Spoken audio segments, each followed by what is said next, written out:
You wake, repeat familiar steps, and by evening many actions blur together, yet each was scripted by circuits beneath awareness. If habits shape identity itself, how can science explain their formation, and more importantly, their change? Welcome to Neuro Rest, where evidence meets calm explanation. Tonight we'll explore how neuroplasticity, dopamine rhythms, and daily phases create the machinery of habit, and how structured practice can redirect it toward growth. To make this journey complete, I've prepared a free practical guide with a concise summary of today's lesson, waiting in the description like a map you can return to whenever needed. Let's begin, where biology meets the patterns of life.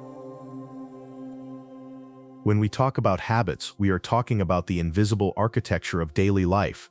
From the way you brush your teeth to how you check your phone, habits give structure to behavior. They are not commands written in stone, but patterns shaped by the brain through experience. A true reflex, like blinking at sudden light, is hardwired. A habit, by contrast, is learned and reinforced through repetition until it feels automatic. This distinction matters because habits can change, whereas reflexes cannot.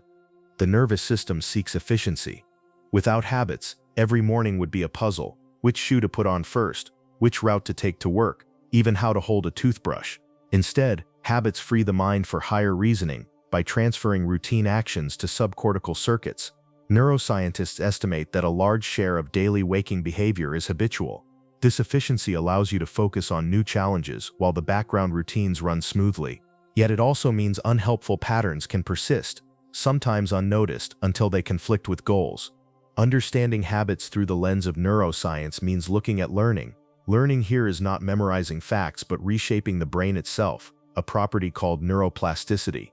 Neuroplasticity is the ability of neurons to strengthen or weaken their connections in response to repeated activity. A circuit that fires together often becomes more likely to activate in the future. In the context of habits, this means that the brain subtly favors familiar paths of action, making them easier to repeat the next time. The implications are profound. If neuroplasticity makes good habits easier with repetition, it also makes unhelpful habits stubborn. The brain is not moral, it simply follows rules of efficiency. It does not judge whether the repeated action is beneficial or harmful. Once a pattern is established, it resists change. This is why breaking a routine that no longer serves you often feels like pushing against an invisible wall. That invisible wall is the weight of well-traveled neural pathways. At the same time, the very circuits that sustain habits also allow new ones to form. The key is that neuroplasticity remains active across the lifespan, though it may slow with age. By introducing repetition in the right context, new neural pathways can be carved. Over time, they may rival or even override older ones. Neuroscience reminds us that change is not instant, but gradual. Each repetition is a vote cast in favor of one pathway over another. When you observe your daily life, you may notice that some habits feel effortless while others demand great energy. This is partly due to how deeply embedded the circuits are, but also how your body's state interacts with them. Fatigue, stress, or distraction can all alter which pathways are more accessible at a given time.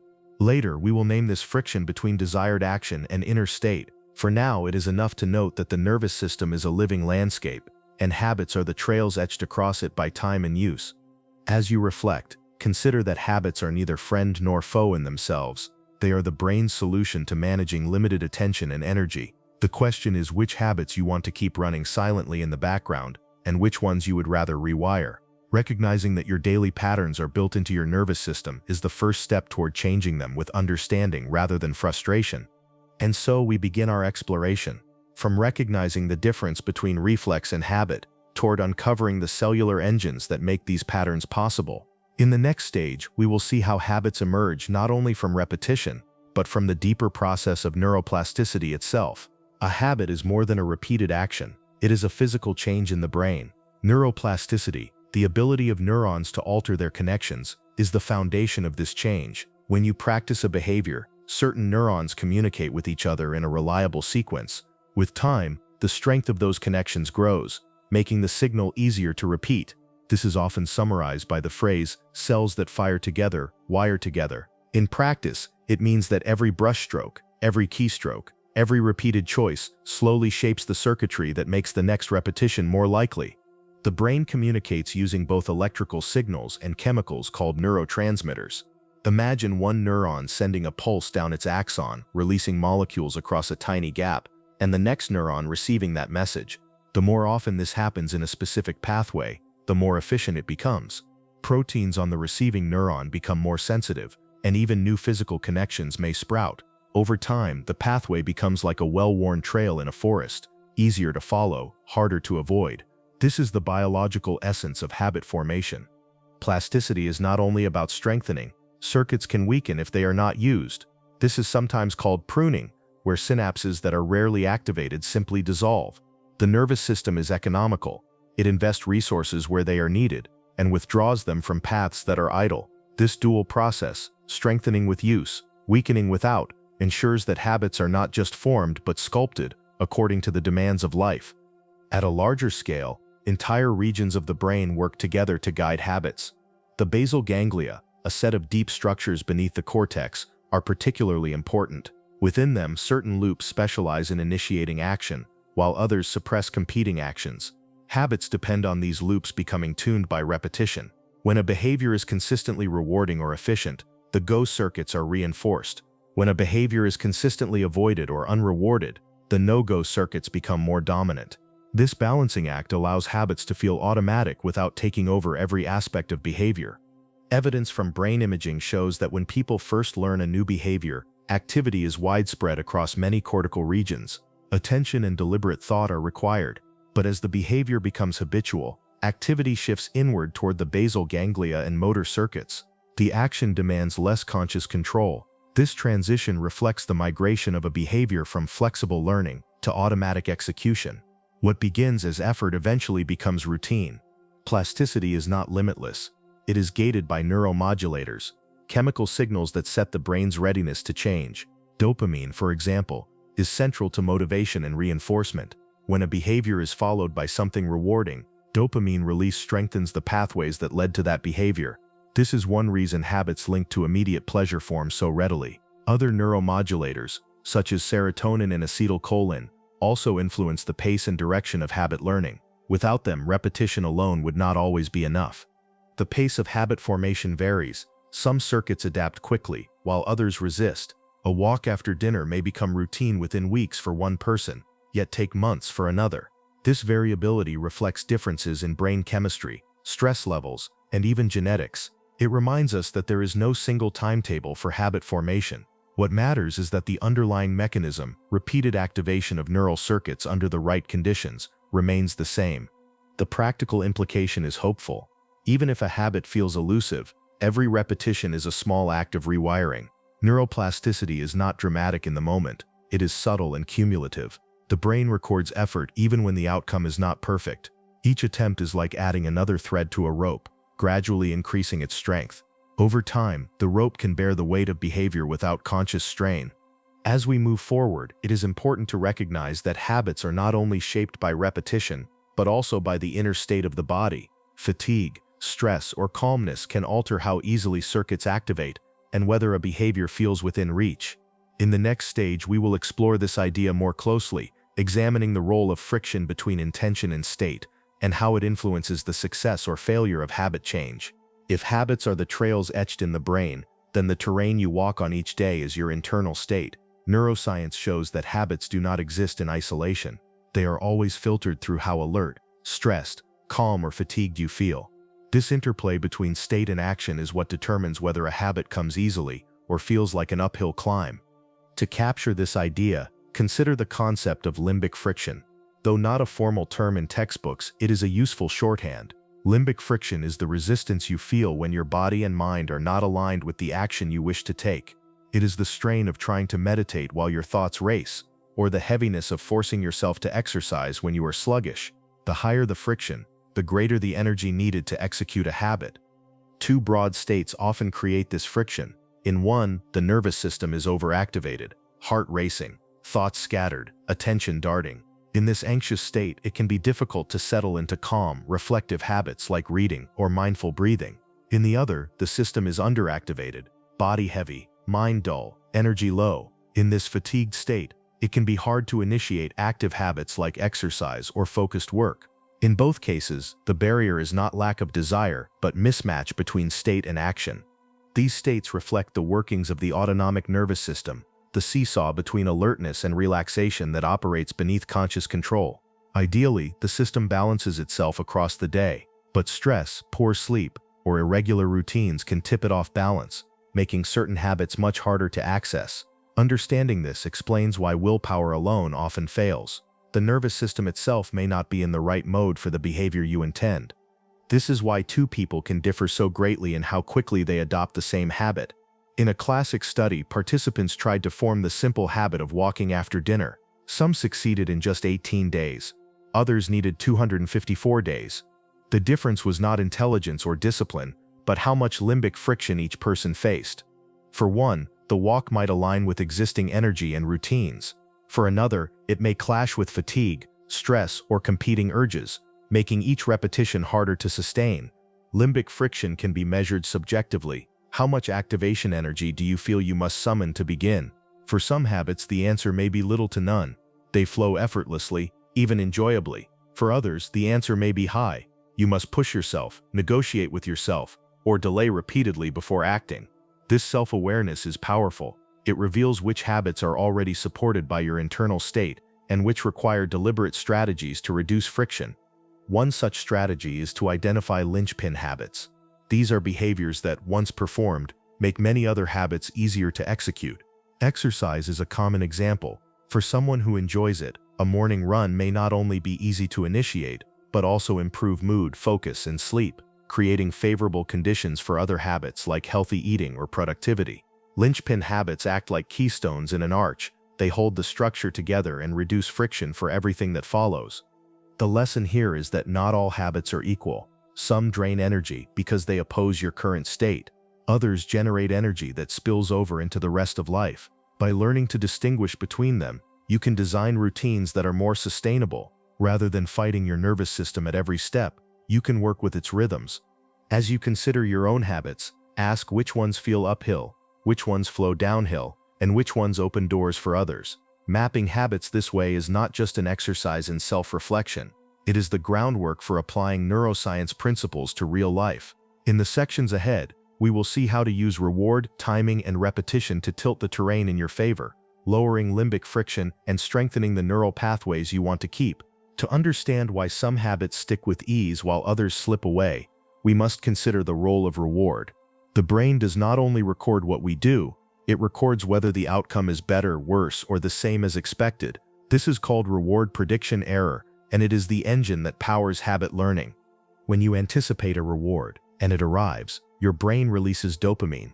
This reinforces the sequence of actions that led there, strengthening the likelihood you will repeat them. If the reward is greater than expected, dopamine release is even larger, making the pathway stronger still. But if the reward is smaller than expected, or absent entirely, dopamine levels dip below baseline. The brain registers disappointment, and the pathway weakens.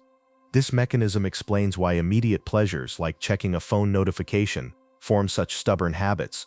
The outcome is uncertain. Sometimes the notification is important, sometimes trivial. This unpredictability amplifies dopamine release when the reward is satisfying, making the habit even more ingrained. By contrast, habits with delayed rewards, such as exercise or studying, can be harder to build because the dopamine signal arrives long after the effort. Fortunately, the brain is flexible. You can reshape how rewards are distributed by widening the frame of what you consider rewarding. Instead of focusing only on the moment of outcome, you can attach positive anticipation to the steps leading up to the habit. For example, if going for a run feels daunting, you can shift your mindset to celebrate smaller milestones, putting on shoes, stepping outside, beginning the first minutes. Each step becomes a source of reward, fueling dopamine release earlier and smoothing the path forward. Another layer is task bracketing, the brain's way of marking the beginning and end of a behavior. Circuits in the basal ganglia activate not just during a habit but at its start and finish. By consciously paying attention to how you begin and how you conclude, you amplify these signals. A pre-run ritual, like stretching or playing specific music, primes your nervous system. A post-run reflection, like noting how your body feels, closes the loop with satisfaction. These brackets reinforce the habit's identity, making it more resilient. Timing also matters. The nervous system is not equally receptive to all habits at all hours. Early in the day, chemicals like dopamine, norepinephrine, and cortisol are naturally elevated, supporting focus and effort. This is the ideal window for habits that require overcoming high limbic friction: exercise, writing, studying. Later in the day, serotonin rises while stress hormones fall, making it easier to adopt calmer habits: journaling, meditation, social connection. By aligning habits with these biological rhythms, you work with your chemistry rather than against it. Importantly, reward is not limited to pleasure. Identity itself can be rewarding. When you link a habit to the kind of person you wish to be: I am a runner, I am a learner, the behavior carries meaning beyond its immediate outcome. This transforms repetition from a chore into an expression of self. Neuroscience supports this. Circuits associated with self-perception overlap with those that track reward, so identity-based habits carry their own dopamine reinforcement. The picture that emerges is clear. Repetition wires the brain, but reward prediction error determines whether the wiring holds. By learning to design rewards both in anticipation and reflection, you can accelerate the shift from effortful behavior to automatic habit. What once required conscious push becomes self-sustaining. In the next section, we will turn to the question of breaking habits. If the brain can strengthen pathways with reward, how can it weaken them? The answer lies in the opposite process: long-term depression of synapses, where circuits lose their grip. Just as habits can be built step by step, they can also be dismantled if we understand the timing and tools that allow neurons to uncouple. If making habits is about strengthening neural connections, then breaking habits is about weakening them.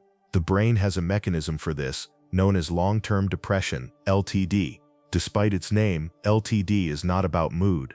It is about reducing the strength of communication between neurons that fire together too easily. Where long-term potentiation makes connections more efficient, LTD loosens them, creating space for change. Here's how it works in practice. When two neurons fire close in time, their connection grows stronger. But if one fires without the other, or their timing drifts apart, the connection weakens. Over time, the link fades. This is the cellular basis of breaking a habit, decoupling the cue from the response, the trigger from the behavior. Yet there is a challenge. Many bad habits unfold so quickly that by the time you notice, the behavior is already underway. You might find yourself scrolling your phone, biting your nails, or raiding the fridge before conscious awareness kicks in.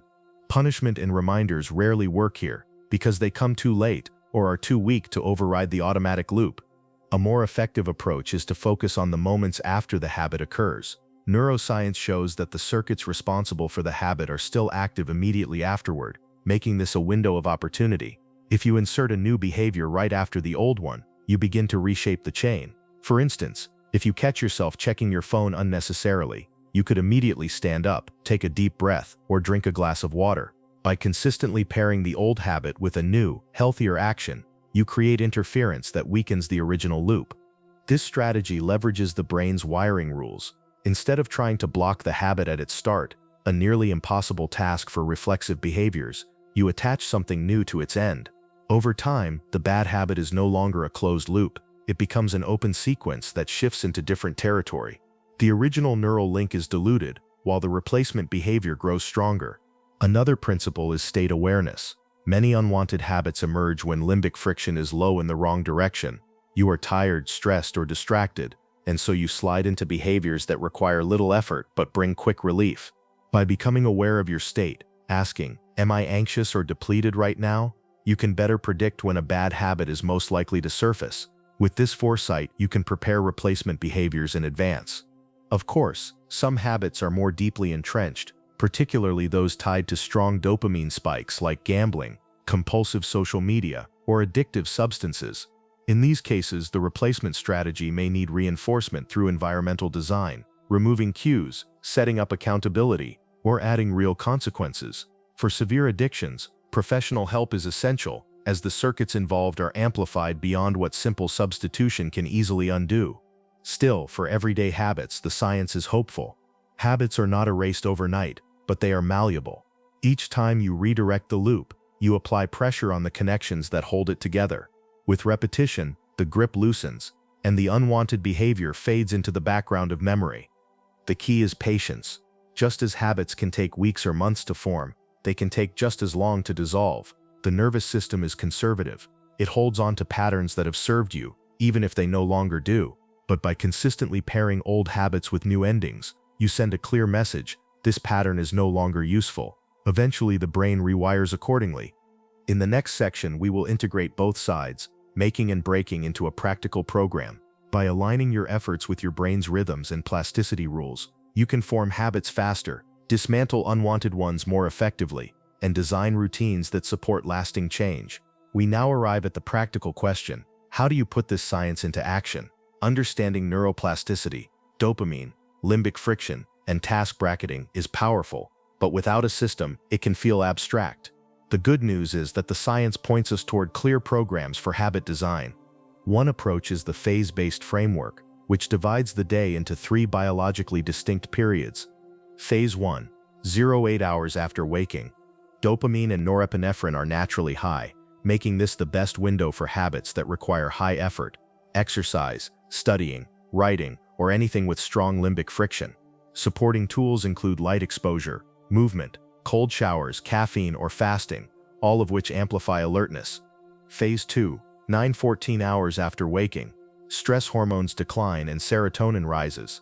This is the ideal time for habits that require steadiness rather than drive: journaling, language learning, creative play, or social engagement. Activities like heat exposure, sauna, warm baths, non-sleep deep rest, or light walks reinforce this calm but focused state. Phase 3, 16-4 hours after waking. The brain shifts into rest and repair. This is not the time to add new habits, but to consolidate. Habits of sleep hygiene, low light, cool room temperature, and digital restraint are critical here. Deep sleep is when the nervous system rewires, embedding the habits you practiced earlier. By aligning habits with these phases, you work with your biology instead of against it. Morning becomes a launchpad for effortful change, afternoon for calmer learning, and night for consolidation. Another system is the 21-day habit cycle. In this model, you select up to 6 habits you want to build, but expect to complete only 4 or 5 each day. This removes the pressure of perfection while keeping consistency high. You treat each pair of days as a mini challenge. I just need to succeed for 2 days.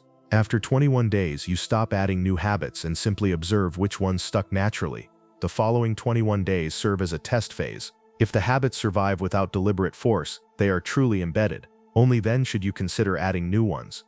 This dual structure, phases of the day and 21-day cycles, creates a rhythm. Each day offers a clear stage for different types of effort, and each month provides a checkpoint for assessing progress. Together, they balance intensity with sustainability, science with practicality. There are also supporting strategies. Use procedural visualization. Mentally walk through the steps of a habit before doing it. This lowers the threshold for action. Apply reward bracketing. Don't just celebrate the outcome. Reward the start and finish of the behavior as well. Track limbic friction. Notice whether resistance comes from fatigue, too little energy, or anxiety, too much agitation. Tailor your tools accordingly. Rest and calm yourself if anxious. Energize if depleted. Identify linchpin habits, behaviors you enjoy that make other habits easier, like exercise improving sleep and diet. Build around these first.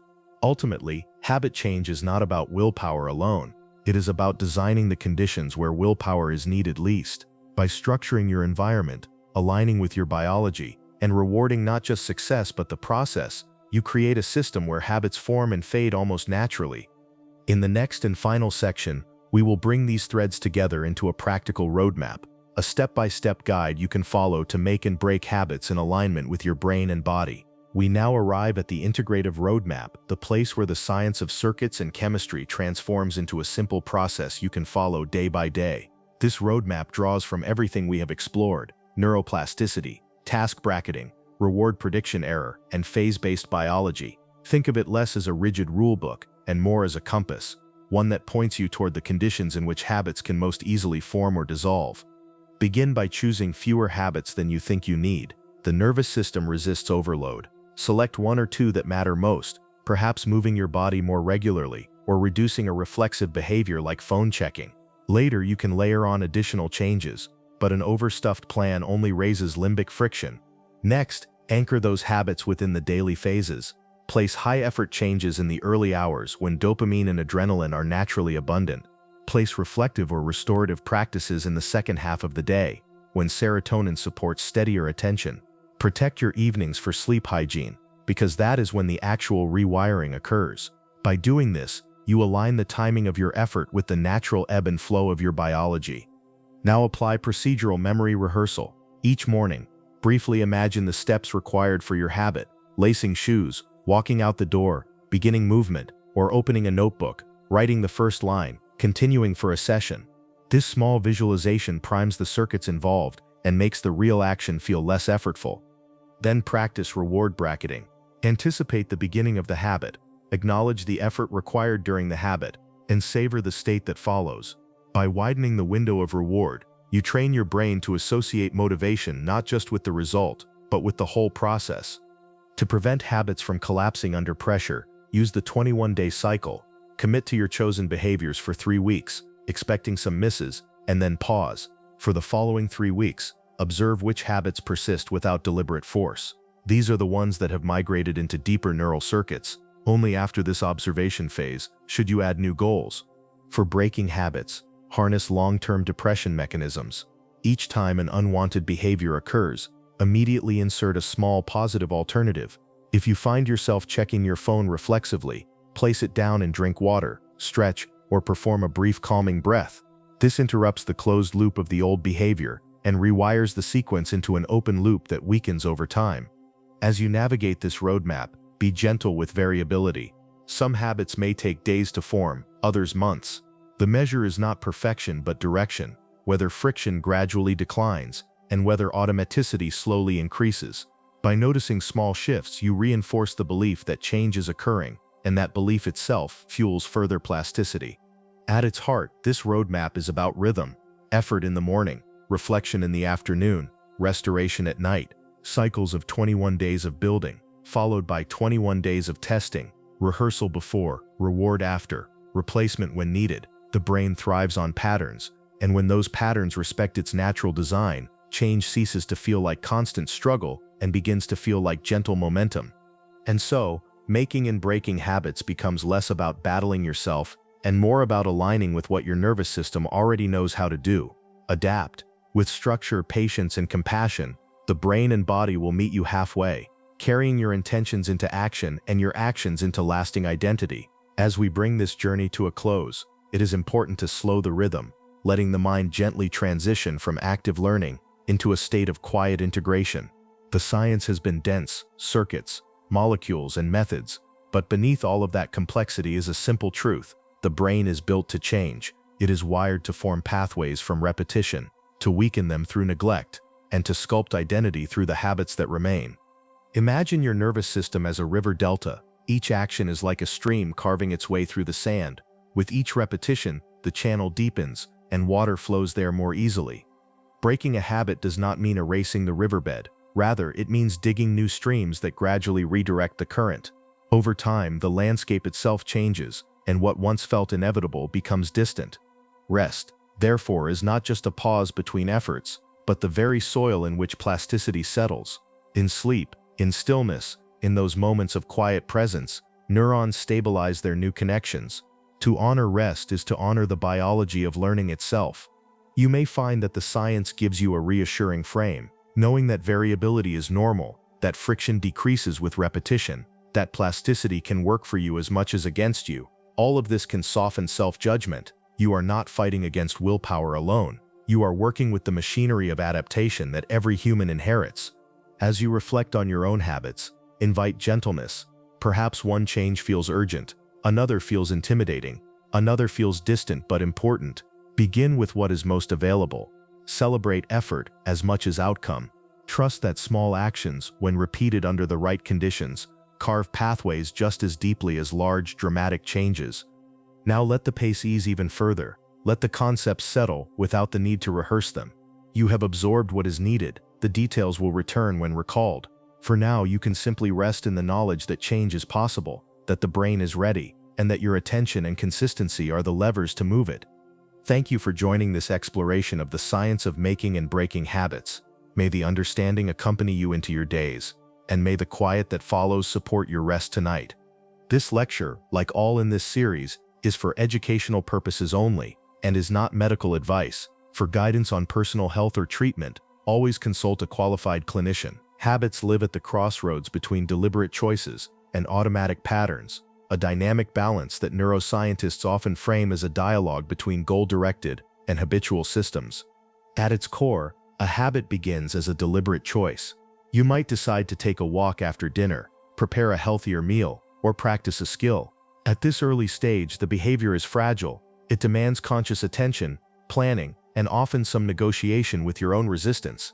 Neurobiologically, the prefrontal cortex plays the leading role here.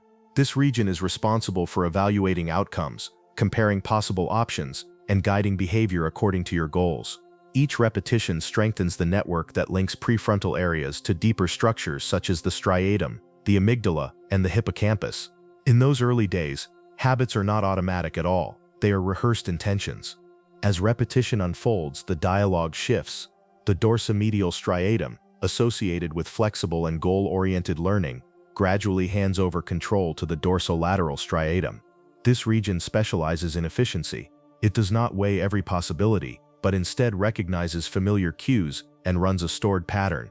The more you perform a behavior in the same context, the more likely this handover occurs. Scientists often describe this as a migration, from deliberate planning to automaticity.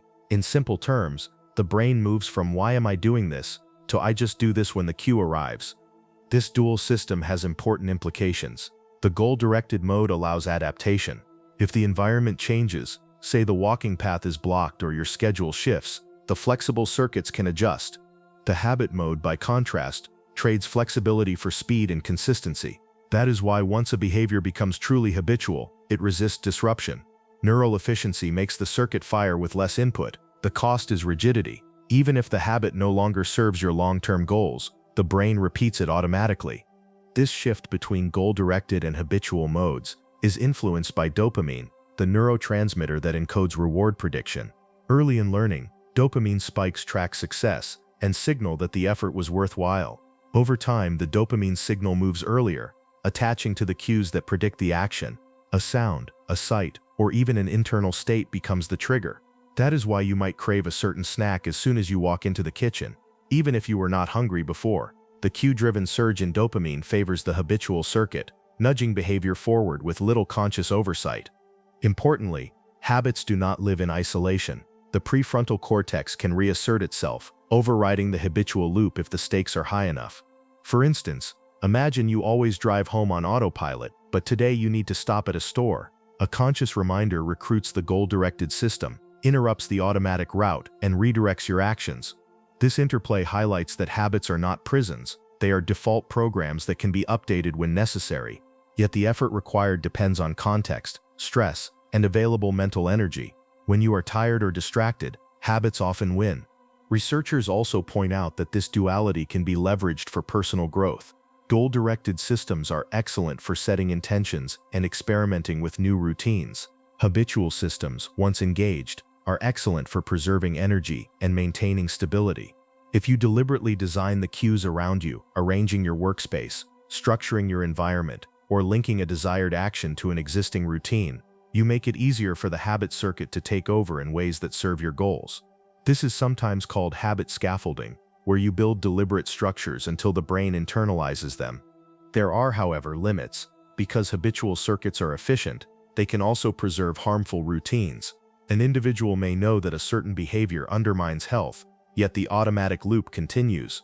In those cases, breaking the habit requires disrupting the cue-action link, often by changing context or inserting a competing behavior. This is harder than building new habits, because the brain resists unlearning. It is more like building a new pathway beside an old road, until the old road falls into disuse.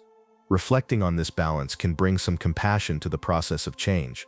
If you struggle with a behavior, it does not necessarily mean a lack of willpower. It may mean that the habit circuit has taken deep root, firing faster than your conscious evaluation can intervene.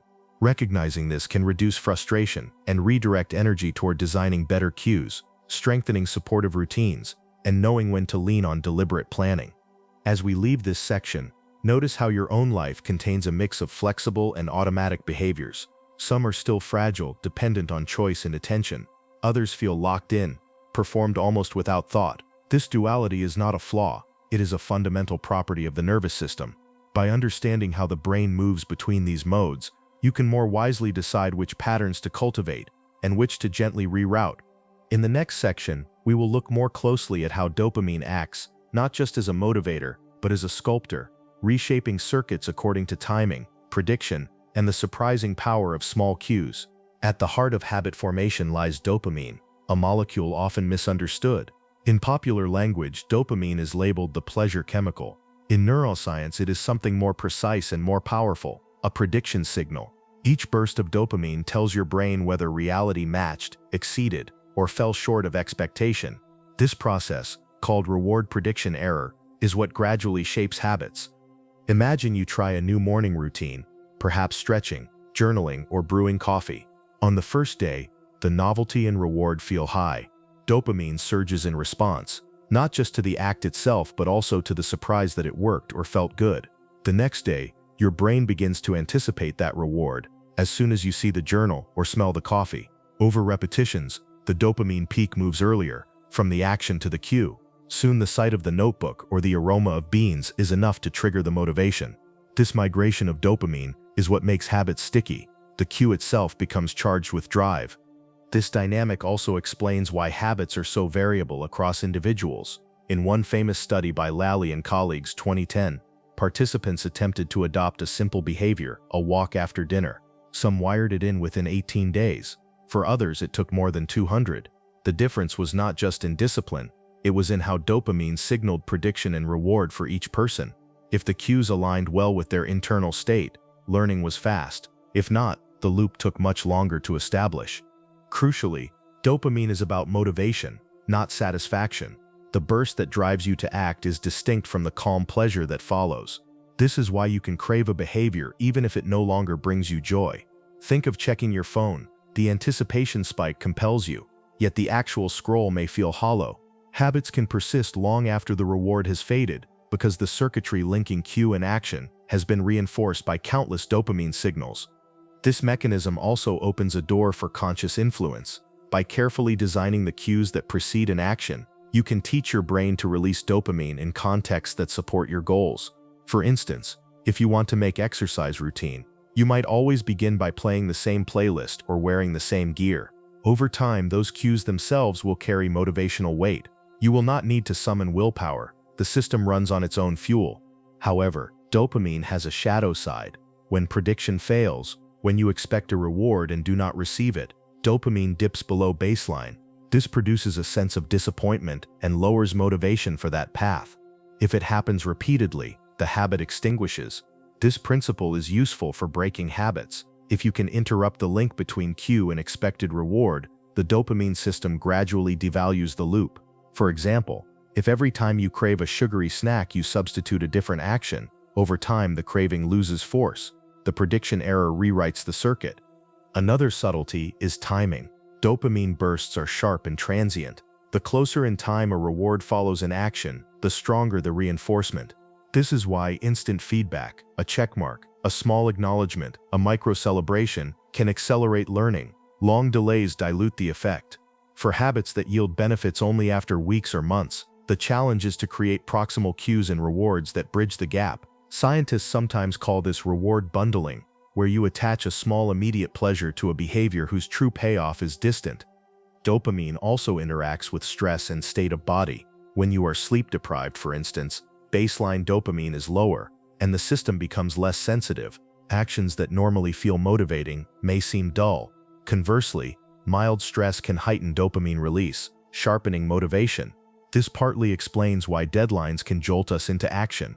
The stress hormones amplify dopamine, temporarily making focus easier, yet chronic stress disrupts this balance, leading to erratic motivation and unstable habits.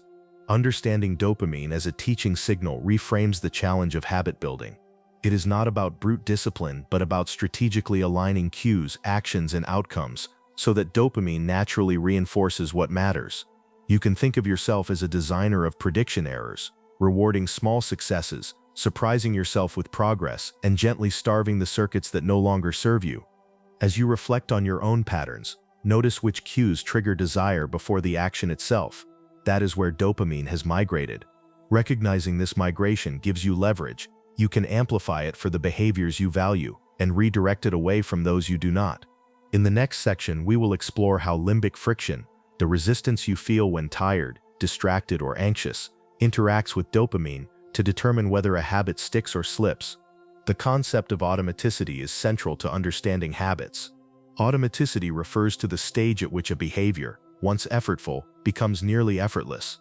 When this happens, the brain has effectively delegated the sequence to subcortical circuits, the deeper, older regions like the basal ganglia, freeing up conscious resources for other tasks. This is why you can drive to work while thinking about your day, or tie your shoes while holding a conversation. The actions unfold with little conscious supervision. The path to automaticity begins with deliberate attention. Early repetitions of a new habit require effortful engagement from the prefrontal cortex, the brain's planning hub. You must remember each step, resist competing impulses, and sometimes push against limbic friction, the internal resistance of fatigue or distraction. During this stage, mistakes are common, but with each successful completion, small adjustments occur in neural connectivity. Circuits become slightly more efficient. Over time, two changes accelerate the transition. First, cues and context become more strongly linked to the action. Second, the demand on conscious control diminishes. In neuroimaging studies, the prefrontal cortex shows high activity early in habit learning, but as automaticity develops, activity shifts to the basal ganglia. This shift marks the consolidation of a behavior into a stable loop. Automaticity has advantages and risks. The advantage is obvious: efficiency. By automating frequent behaviors, the brain conserves energy for complex or novel challenges. This explains why up to 70% of daily actions are estimated to be habitual. The risk is that once a behavior reaches automaticity, it becomes harder to change. The same neural efficiency that protects good routines also shields unhelpful ones. Breaking them requires deliberate disruption and often external scaffolds. Interestingly, automaticity does not mean complete unconsciousness. Many automatic habits still allow for interruption if attention is drawn. For example, if someone calls your name as you are brushing your teeth, you can stop mid-action. The circuits are efficient but not irreversible. This flexibility is crucial. It allows adaptation when circumstances demand change. Researchers also note that automaticity exists on a spectrum.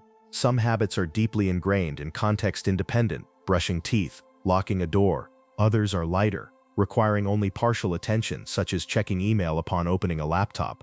Recognizing where a behavior sits on this spectrum can guide strategy. Lighter habits are easier to reshape, while deeper ones may require more time and structural intervention. Another nuance is that automaticity interacts with emotional state. Stress or fatigue can sometimes cause a regression to older, more deeply ingrained habits. This is why someone trying to change their diet might revert to comfort foods after a long day. In such moments, the brain defaults to the most efficient and familiar circuits.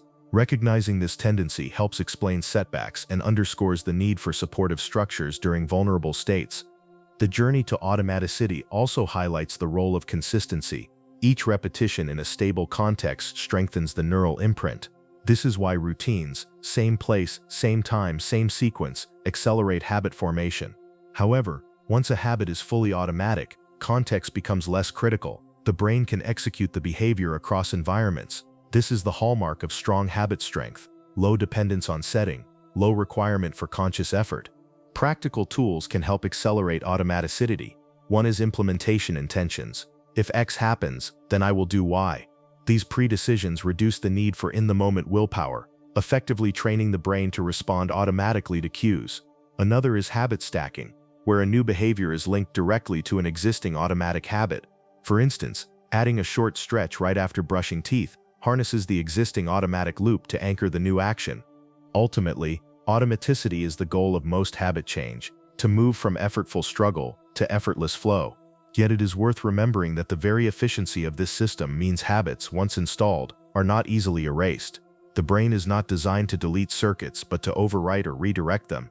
This is why replacing habits often proves more effective than simply trying to stop them.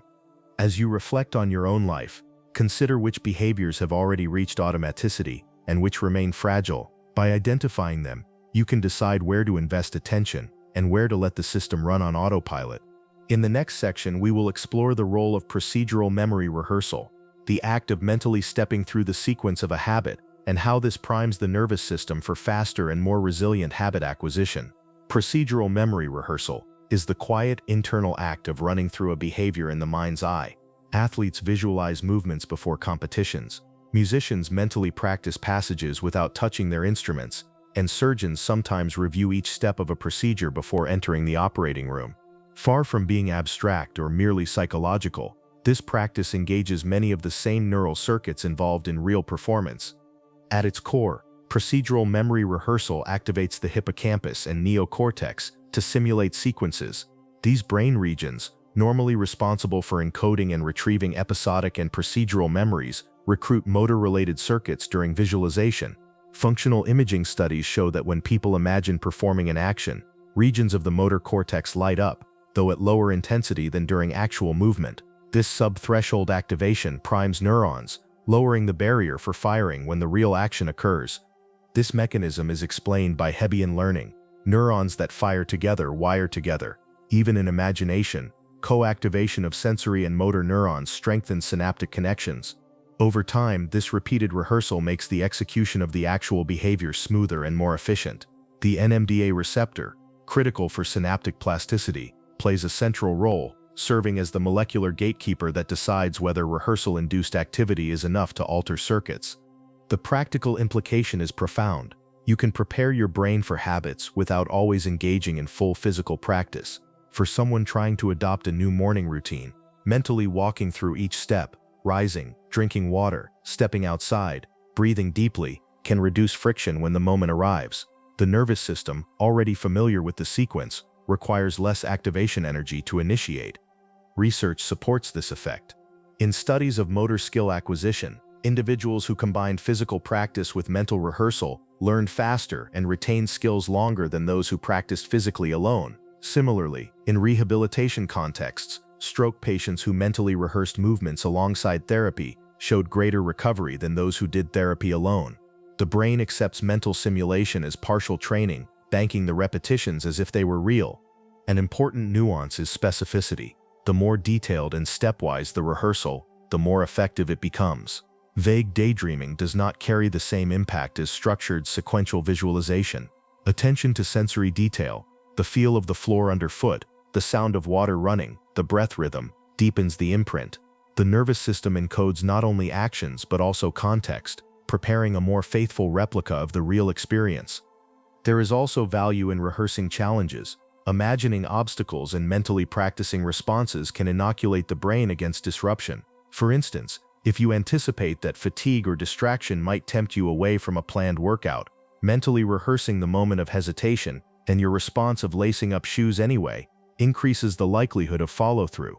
The brain has already run the script, making execution more reflexive. Another dimension is timing. Rehearsal just before sleep or during moments of calm wakefulness may be especially potent.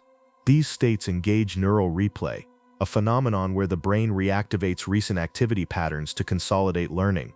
By mentally rehearsing before sleep, you feed the system with sequences that are likely to be replayed and strengthened during rest. Yet procedural rehearsal is not a substitute for action. The brain eventually requires full sensory motor feedback to refine circuits. Just as a pianist cannot perfect touch without the resistance of keys, habits cannot fully mature without real-world practice. Rehearsal is best understood as a primer, lowering friction and accelerating progress, but always paired with behavior. In daily life, the application is simple.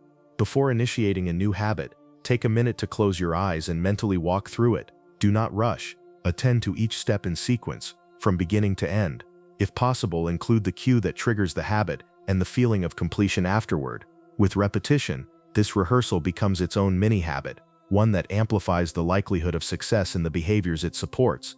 This approach also has a restorative quality. Mental rehearsal, unlike physical practice, carries no risk of fatigue or injury. It can be done quietly, anywhere in bed before rising, on a commute, during short breaks. It offers a gentle, accessible entry point for habit formation, especially when energy is low or circumstances limit full execution. Ultimately, procedural memory rehearsal reflects a broader truth. The brain cannot distinguish sharply between imagination and reality when it comes to learning. By harnessing this, you enlist the nervous system as an ally, shaping circuits in anticipation of action. As we transition to the next section, we will explore task bracketing, how the brain frames habits, not only by the behavior itself, but also by the events just before and after. and how this structure can be deliberately used to strengthen desired routines. Task bracketing refers to the brain's tendency to anchor habits with neural activity that surrounds them, rather than solely within the habit itself. Research in both animals and humans shows that the dorsolateral striatum, a subdivision of the basal ganglia, becomes active at the onset and offset of a habitual sequence.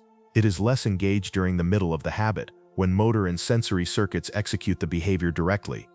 This structure means that the brain tags the beginning and end of routines more strongly than the middle. For example, brushing teeth does not rely heavily on thinking about each stroke once the action begins. Instead, what matters most are the entry, reaching for the toothbrush, turning on the faucet, and the closure, rinsing, placing the brush down. These anchor points are where circuits of task bracketing fire, reinforcing the sequence as a recognizable habit. The implication is that successful habit formation depends as much on framing as on the core behavior. If the brackets are weak, the habit remains fragile. If they are strong, the habit becomes resilient, carried out almost regardless of mood, fatigue, or environment. Consider exercise.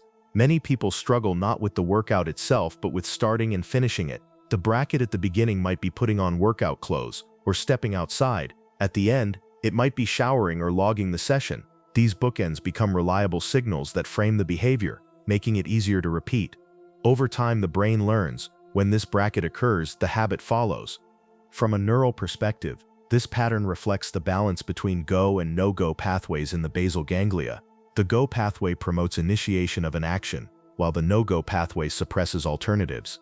Task bracketing strengthens the go signal at the habit's onset and secures the loop with a closure signal at the end. This efficient architecture minimizes the need for constant conscious control. For practical habit design, this means paying deliberate attention to the brackets. Ask, what precedes my habit? What follows it? If those elements are inconsistent, the habit will wobble. By stabilizing them, using the same cue at the start and the same ritual at the end, you create a scaffold that supports repetition. This principle also explains why disruptions at the beginning or end of a habit are particularly destabilizing. A rushed morning can unravel an exercise habit, not because the workout itself is impossible, but because the entry bracket, the calm sequence leading into it, was broken. Similarly, skipping the closure ritual can weaken memory of the habit, making it less likely to recur the next time. Task bracketing interacts with context dependence as well. The stronger the brackets, the less sensitive the habit becomes to changes in environment. A person who always begins journaling by lighting a candle and ends by closing the notebook firmly can maintain the habit even when traveling, because the brackets travel with them. The environment matters less. The ritualized start and finish matter more.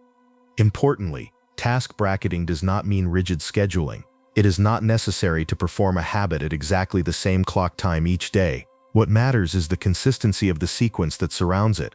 In fact, habits anchored to state, alertness, calm, or winding down may be more robust than those anchored only to time. The brain recognizes internal rhythms as much as external schedules. There is also a motivational advantage. Knowing that you only need to hit the bracket to start the first step reduces the burden of thinking about the entire habit. This lowers limbic friction, because the brain can focus on crossing a small threshold rather than summoning energy for the whole behavior. Once inside the bracket, the sequence often unfolds naturally. To apply this, identify a habit you want to form, then deliberately design two small actions, one that will always come before and one that will always come after. Keep them simple and repeatable. Treat them as non-negotiable, even more than the habit itself in the early stages. Over time, these brackets will call the habit into being, carrying it forward with less conscious effort. In a sense, task bracketing reframes habits as stories with beginnings and endings. The middle may vary in length or detail, but the brain remembers and strengthens the arc when the start and finish are clear. By writing those bookends consciously, you train the nervous system to expect, and eventually crave, the habit that sits between them. As we transition to the next section, we will explore how time-of-day states, not just schedules, interact with bracketing to either accelerate or hinder habit consolidation. Much of the conventional wisdom about habits emphasizes rigid scheduling: run every morning at 6, write each night at 8. While consistency is useful, neuroscience suggests a deeper truth. The nervous system cares less about clock time and more about physiological state. Every 24-hour cycle unfolds in phases, shaped by circadian rhythms and the ebb and flow of key chemicals. In the first hours after waking, norepinephrine, cortisol, and dopamine are naturally elevated. The system leans toward alertness and action. Later in the day, serotonin rises, body temperature fluctuates, and the system shifts toward calm and social engagement. At night, melatonin and adenosine dominate, guiding the brain into rest and plasticity.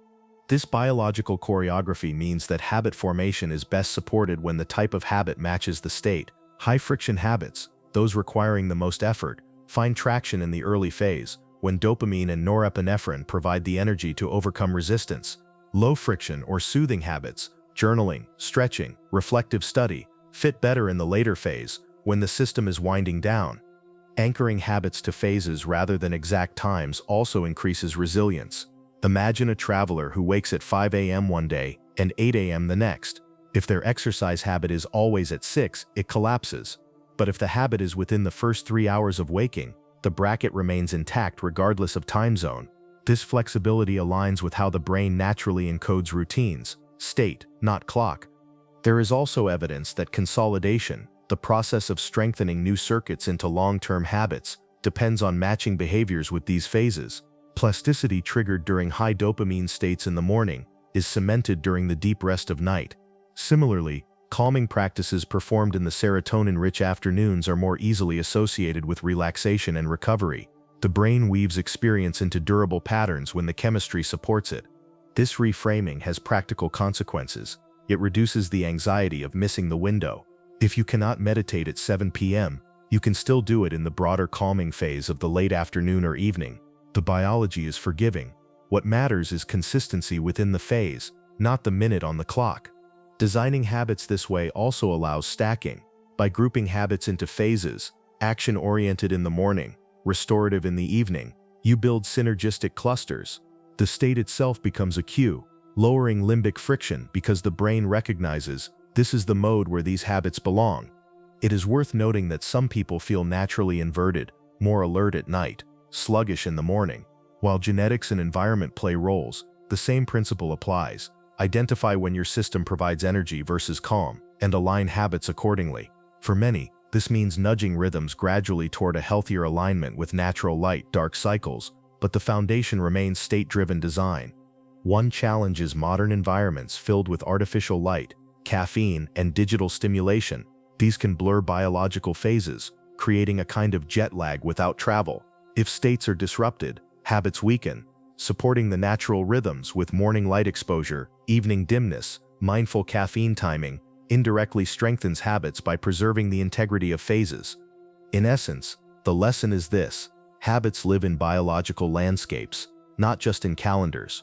By learning the terrain of your own chemistry and energy cycles, you can place habits where the soil is fertile. This not only accelerates habit formation, but also makes them more resilient to disruptions in schedule or environment. As we move forward, the next section will zoom in on how to leverage Phase 1, the first 8 hours after waking, as the prime terrain for high-effort habit installation. Think of Phase 1 as the launchpad of the day. From the moment light hits the eyes, a cascade of signals flows through the brain and body. Cortisol rises naturally, not as the stress hormone it is often painted, but as a wakefulness signal. Norepinephrine sharpens focus. Dopamine fuels drive. Together, these molecules create a neurochemical landscape that favors movement into effort.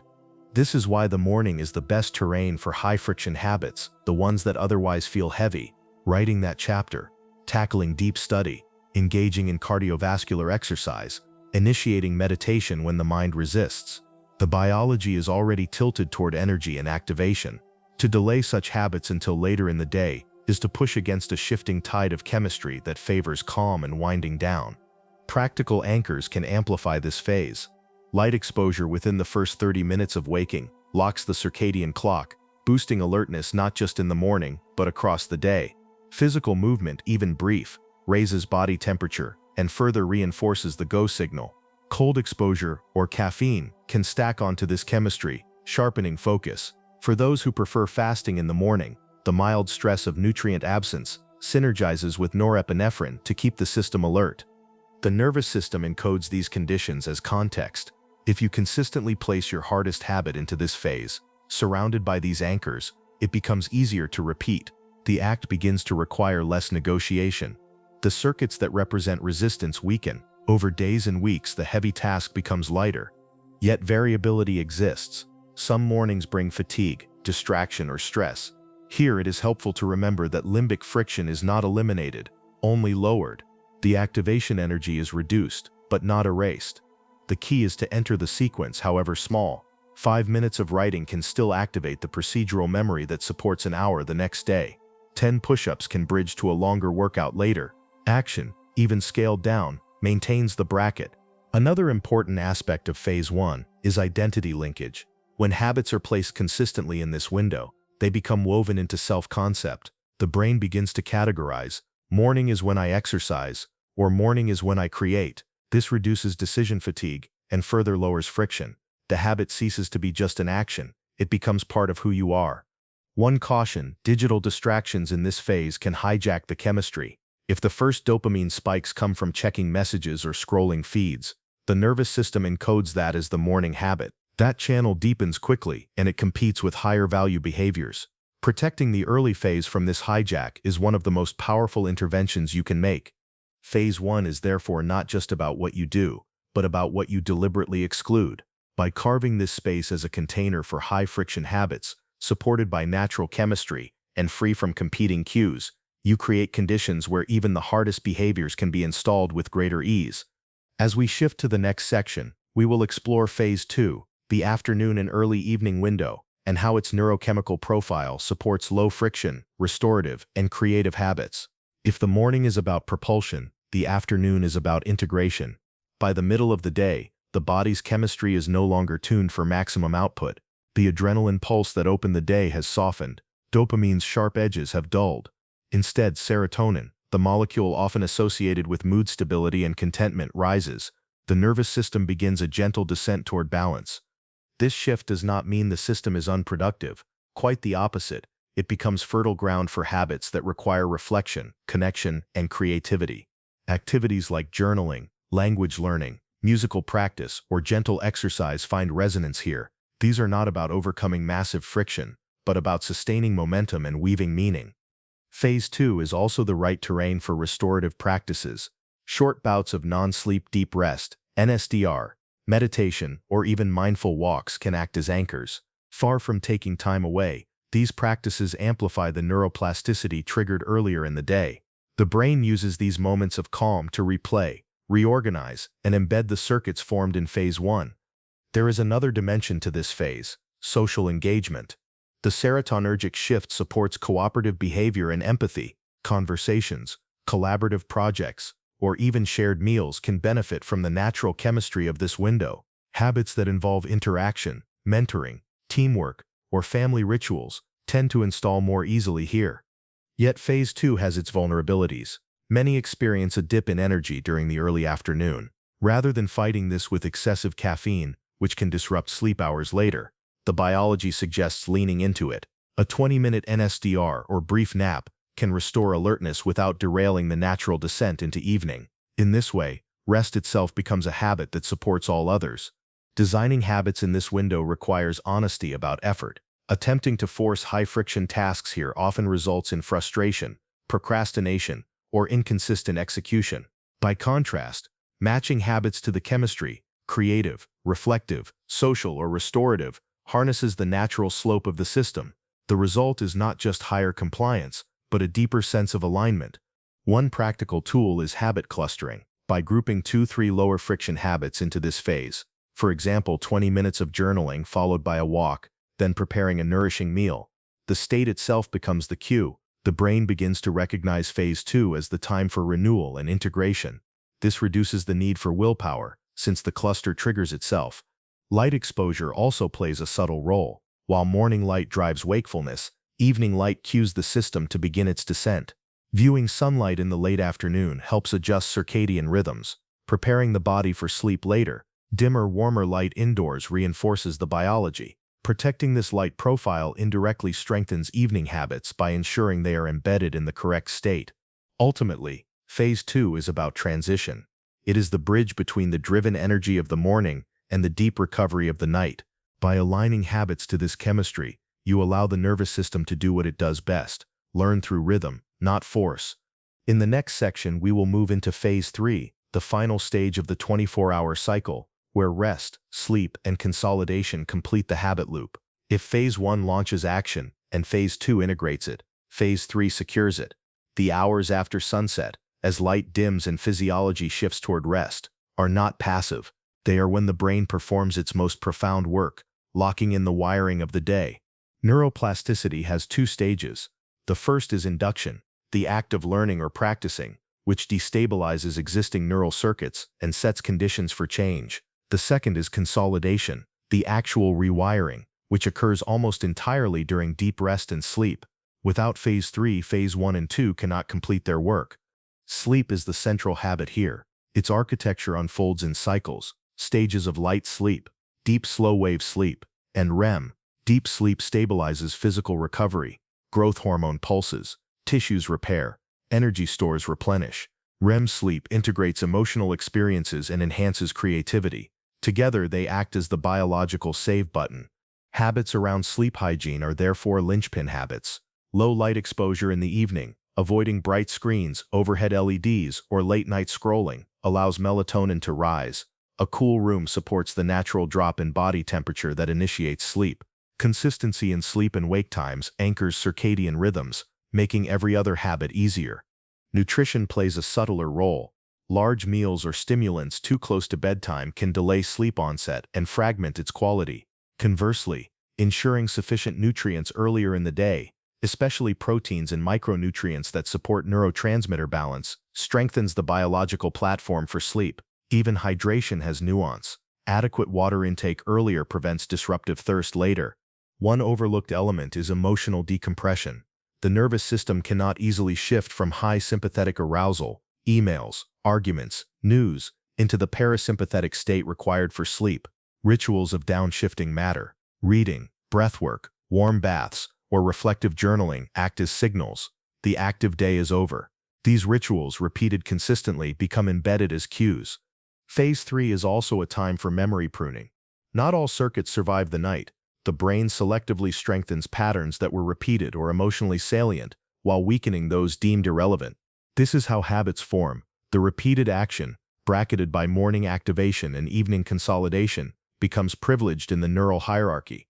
Protecting this phase is therefore non-negotiable. Even a single night of poor sleep reduces the ability to form or break habits the next day. Dopamine signaling is blunted. Impulse control weakens. Limbic friction rises. Habits that felt accessible become harder. Over time, chronic sleep disruption undermines every other domain of health. Yet perfection is not required. The biology is forgiving. Even incremental improvements, dimming lights an hour earlier, setting the room cooler, creating a 10-minute wind-down ritual, compound across nights. Each small change strengthens the scaffolding that allows all other habits to lock in. Phase 3 is the silent partner of habit change.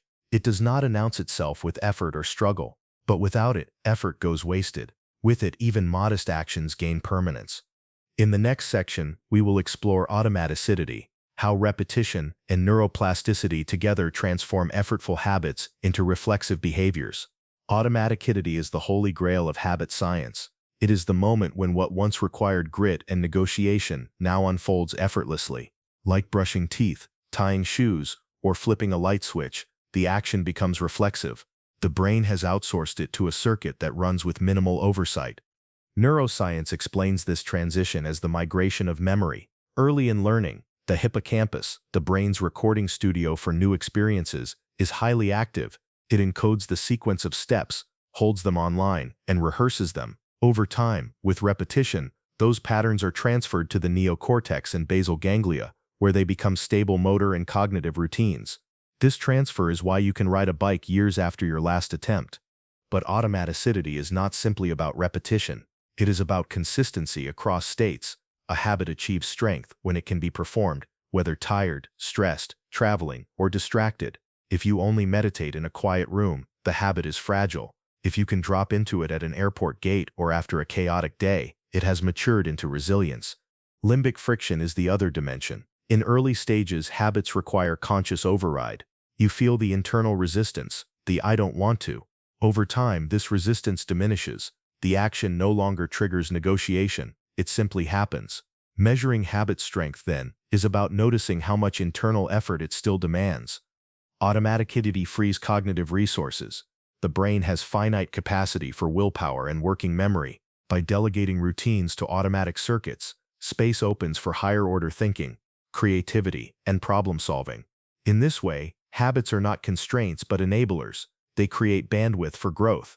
There are practical ways to accelerate automaticity.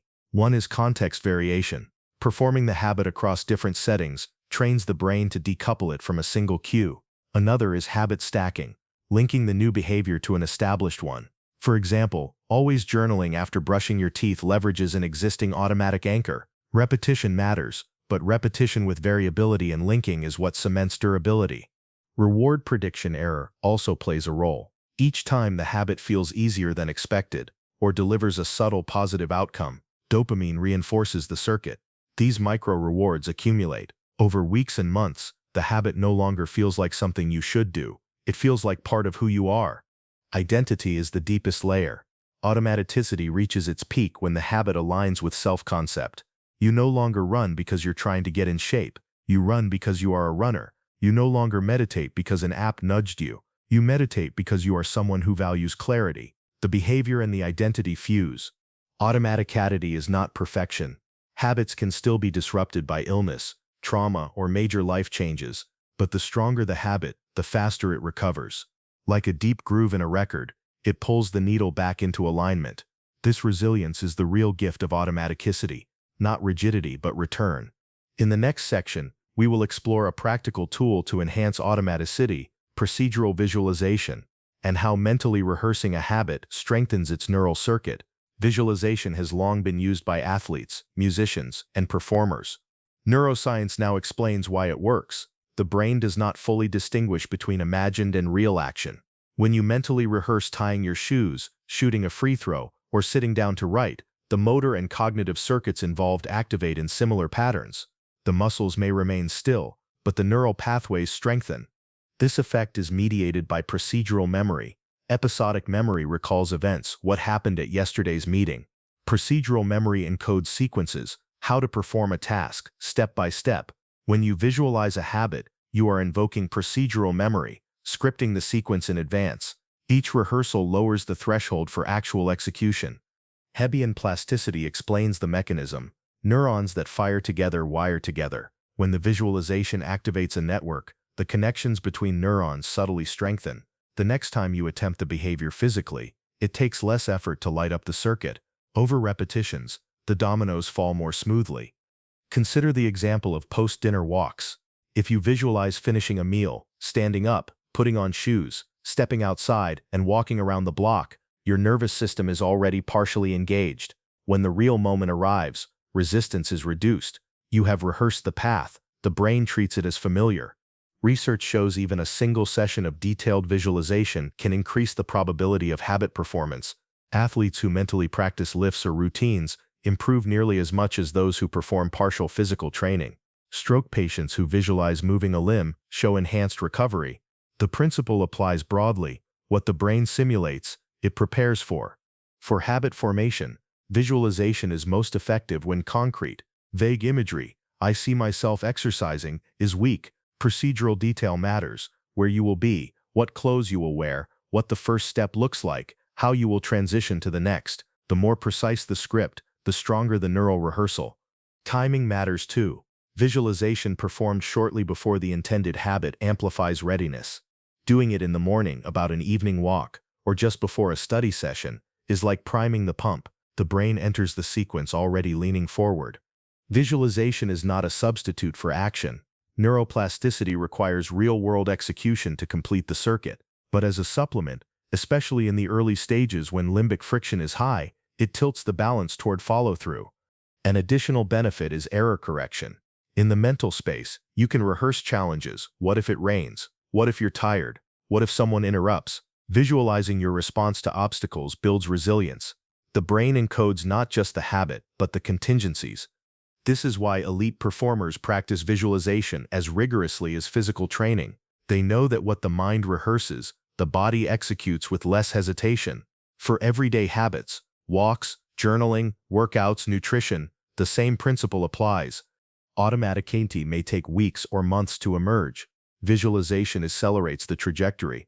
It is a way of front-loading the wiring, so that when you step into the moment, the brain says, "I've been here before. This is easy." In the next section, we will explore task bracketing, how the brain frames the start and end of habits, and how to use this circuitry to strengthen routines. Task bracketing is why brushing your teeth just happens in the morning. You don't consciously think through each brush stroke. What's embedded in memory is the cue that launches the task: walking into the bathroom, seeing the toothbrush, and the closure: spitting, rinsing, leaving the sink. The neural bookends are stronger than the content in between. Understanding this gives us a powerful lever. By deliberately engineering the start and finish of habits, we can strengthen them, even when the middle is variable. For example, if your goal is daily writing, anchoring the start with a fixed ritual, closing the door, setting a timer, placing hands on the keyboard, activates the bracketing circuit. Ending with another ritual, saving the document, writing the date, stretching, closes the loop. The brain learns. This is a contained unit. The dorsolateral striatum works like a neural highlighter. It tags the onset and offset of behaviors as significant events. These tags are what get stored and later reactivated, which means that the better you define your start and finish cues, the stronger the habit memory becomes. This also explains why time of day is a weak anchor. The brain doesn't encode abstract clock time well. What it encodes are states and rituals. That's why habits survive better when linked to states of body: after waking, before eating, after showering, or to concrete actions: after making coffee, after brushing teeth, than to arbitrary times like 7 a.m. Task bracketing also helps with consistency under stress. When life is chaotic, the middle of a habit might feel shaky, but the brain is still scanning for beginnings and endings. If you can preserve those anchors, the habit is more likely to persist. For instance, a traveler may not run the full 5 miles they usually do, but lacing up shoes, entry bracket, and stretching afterwards, exit bracket, can preserve the skeleton of the habit. There is also a psychological effect. Clear beginnings reduce procrastination. Once you perform the entry cue, momentum carries you forward. Clear endings provide closure and reward, signaling the brain that the loop is complete. Both increase the likelihood of repetition. Practical application. Choose an entry ritual, a micro-action that always precedes the habit. Keep it simple and repeatable. Choose an exit ritual, a signal that the habit is done. This can be symbolic: writing a check mark, saying a phrase, closing a notebook. Keep rituals stable. Even if the habit itself varies in duration or intensity, let the bookends stay constant. With repetition, the bracketing cues themselves become motivating. Simply performing the entry ritual can trigger the state of readiness. This is the essence of habit strength. The habit no longer depends on willpower, but on the brain's own circuitry for beginnings and endings. In the next section, we will explore state-based scheduling, why anchoring habits to your biological state, rather than clock time, creates resilience and longevity. The circadian system organizes physiology in repeating waves. Cortisol peaks early, supporting alertness. Body temperature and motor coordination rise in late morning. Serotonin increases in late afternoon, promoting calm. Melatonin rises at night, guiding sleep. These state changes are far more stable than any schedule.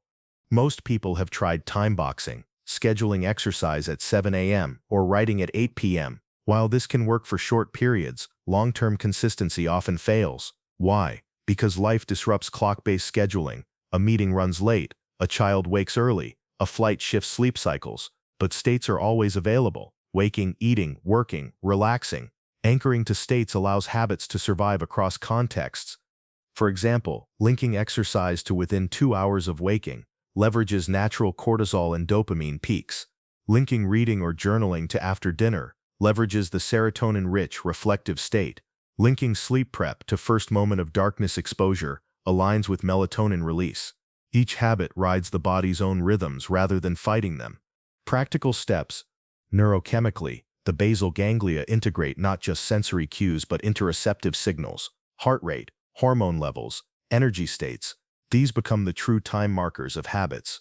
When you repeat a behavior in a given state, the brain encodes the state-behavior pairing. Later, when the state arises again, the habit circuit is reactivated automatically. This is also why shift workers or travelers can benefit from state-based anchors. Even if local time shifts by hours, there is still a waking phase, An eating phase, a relaxing phase. Habits can migrate with the state. Clock anchoring, by contrast, collapses when the schedule changes. 1 point. Identify natural states. Waking, pre-meal, post-meal, work start, work end, relaxation, bedtime. 2. Assign habits to states. Hardest tasks in waking phase, creative tasks midday, restorative tasks post-meal, calming tasks pre-sleep. 3. Stay flexible with the clock. If you wake an hour later, the habit still attaches to waking, not the missed hour. In the next section, we will explore phase 1 of the day, the waking hours, and why this window is ideal for high-friction habits that require the most energy and focus. In essence, state-based anchoring respects the way the nervous system naturally encodes time. The body runs on rhythms, not clocks. Habits that align with rhythms endure. Over time, state-based scheduling reduces limbic friction. Instead of debating whether it's the right time, you recognize the state and flow into the habit. This flexibility strengthens automaticity and protects routines against disruption. Upon waking, cortisol rises in a natural spike, helping mobilize energy. Norepinephrine and dopamine also increase, sharpening focus and motivation. Body temperature rises steadily, further supporting alertness. This biochemical cocktail creates a landscape of readiness. The brain is geared for action, not for calm reflection. This means that habits requiring the most conscious override, intense exercise, deep study, creative problem-solving, difficult writing, should ideally be placed here. You are not fighting yourself as much, because your system is already tilted toward movement, effort, and focus. The mistake many make is filling these hours with low-value reactive behaviors, scrolling, answering emails, small tasks. Doing so squanders the window when limbic friction is naturally lowest. Later in the day, when serotonin rises and dopamine tapers, those same high-demand tasks feel exponentially harder. Task bracketing also thrives here. Entry rituals in the morning, lacing shoes, opening the laptop, preparing a workspace, can become powerful signals to launch into high-friction habits. Exit rituals, showering after exercise, saving a document, making tea, close the loop, embedding the pattern deeply.